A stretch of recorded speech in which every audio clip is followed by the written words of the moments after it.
अपना आपके बहुत सारे ड्रामे सुपर हिट हैं, आपने एक ड्रामे में अपनी ही स्टोरी बता दी, यानी लाइफ स्टोरी जो आपकी स्ट्रगल थी या आपकी लाइफ तो स्ट्रगल का लफ्ज मेरी जिंदगी में नहीं है। अच्छा। स्ट्रगल में 2 नंबर लोग करते हैं।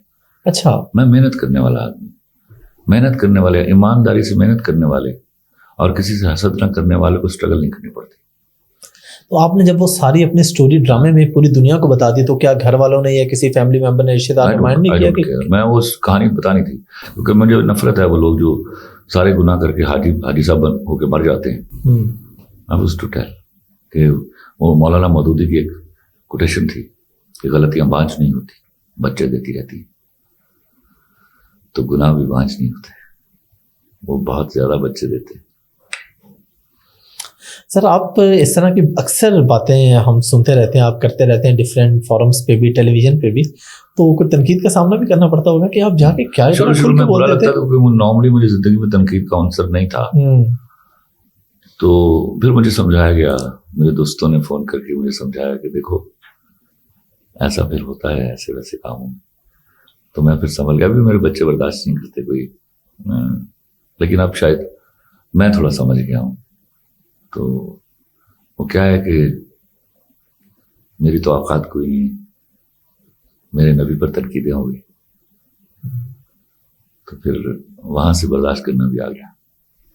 अच्छा, यहीं से मैं ना आपसे अगला एक सवाल करूंगा, स्पेशली क्योंकि हमारी जो ऑडियंस है वो ज्यादा यंग जनरेशन है, यूथ है, कि आपने नबी करीम सल्लल्लाहु अलैहि वसल्लम का जिक्र किया, आप सल्लल्लाहु अलैहि वसल्लम ने पेट पे पत्थर भी बांधे, गज़वा में लड़ाई भी की, दंदान मुबारक भी शहीद हुए, भूखे भी रहे, सब लोगों ने पत्थर मारे, पागल कहा नाउज़ुबिल्लाह। हाँ जी।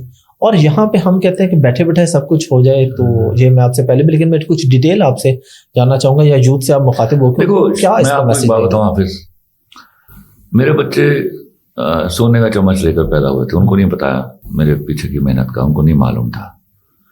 तो वो अगर मैं जिक्र भी करता था उसको फेरी टेल समझते थे। तो उन्होंने एतराज किया कि आप क्यों बताते हैं कि आप गरीब आदमी थे। तो मैंने कहा मैंने तो कभी नहीं कहा मैं गरीब आदमी था, मेरे पास पैसे नहीं थे। गरीब तो मैं उसको मानता हूं जिसके पास ज़र्फ नहीं होता। तो ज़र्फ के हवाले से तो अल्लाह ने मुझे बादशाह पैदा किया था।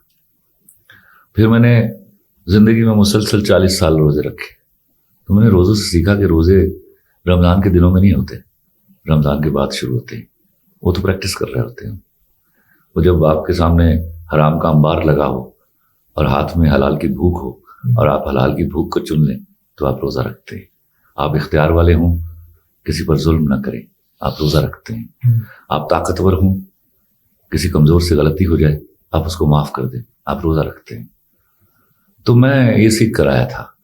तो मैंने कहा ये चीज़ें जो है मुझे बतानी है उन लोगों को जो पैसों की कामयाबी को गुर्बत समझते हैं, ताकि उनको ये ना कोई बता के सिखा के चला जाए कि तुम्हारे नसीब में इतना लिखा हुआ है। तब नाउज़ुबिल्लाह, अल्लाह ना तो बांटता है ना बांटने, अगर वो बांटने पर आए तो वो कभी किसी को कम और किसी को ज़्यादा नहीं देगा। उसने रिस्क फैला दिया, आप अपनी मेहनत से हासिल कर लीजिए।